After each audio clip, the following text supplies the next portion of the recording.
70 to 75% of African Americans are lactose intolerant. The prevalence amongst Asian Americans is 95 to 98%. Amongst Native Americans, it's around 74 to 78%, and amongst Hispanic Americans, it is 53 to 58%. Whereas amongst Caucasian Americans, it's only around 33 to 35%. And that is because the use of dairy foods have been traditionally much more common in people of European ancestry. And so, again, dairy foods have not been a traditional part of the cultures and cuisines of people of color. And therefore, the recommendations in the dietary guidelines for people to include these foods in their diets can't be justified. And so what is the reason that these foods are recommended?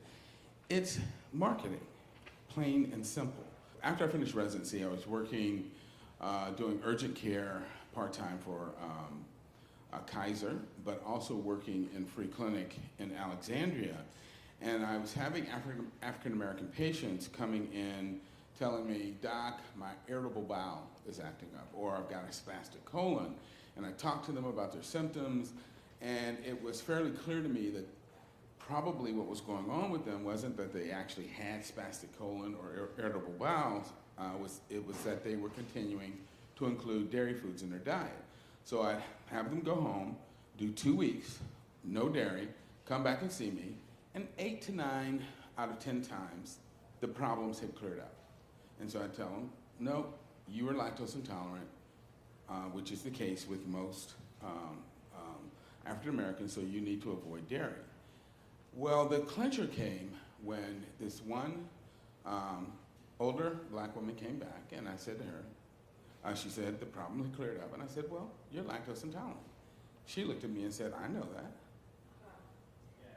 And I said, "Then why are you continuing to eat these dairy foods?" She said, "Because the government says I have to." And that just blew me away. She said, "The dietary guidelines say I have to eat X number of servings of dairy every day, to get my calcium." And that pissed me off.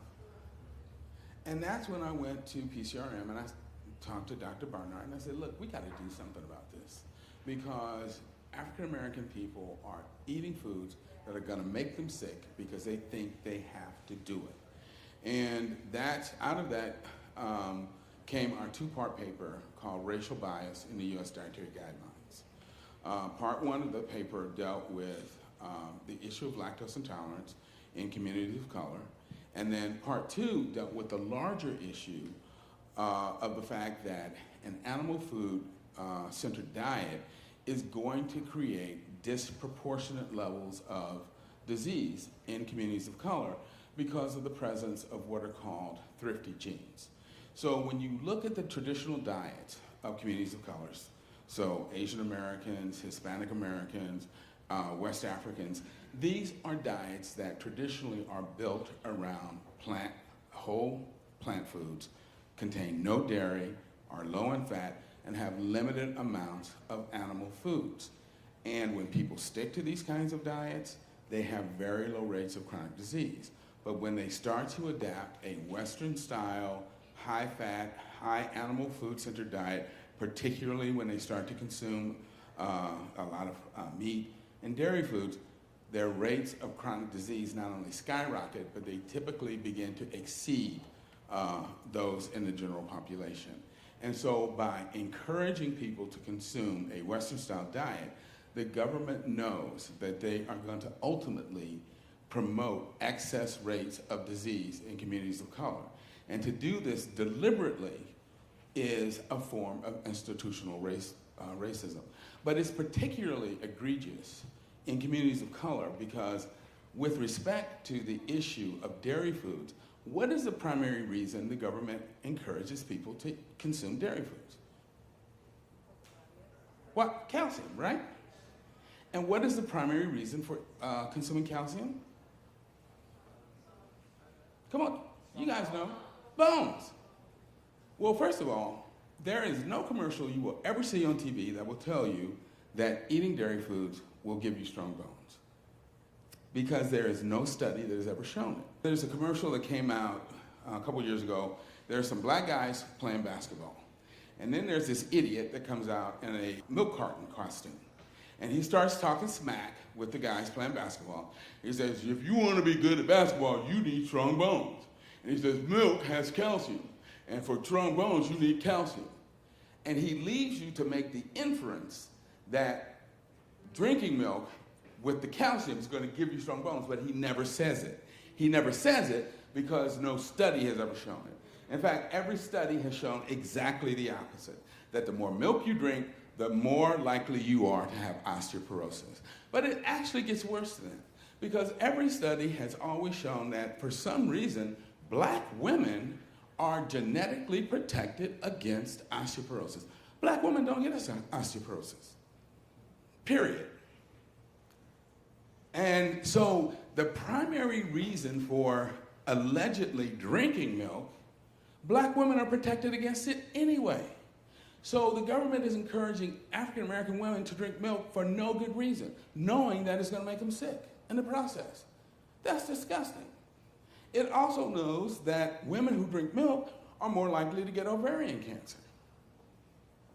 It knows that when African American men drink milk, they are more likely to get prostate cancer, and they're more likely to die from it. Also knowing that African American men are more likely to have problems with access to health care. And so when they get the prostate cancer, it's going to be AMF yo-yo. Y'all know what that stands for? Adios, I'm going to use a polite term, my friend, you're on your own.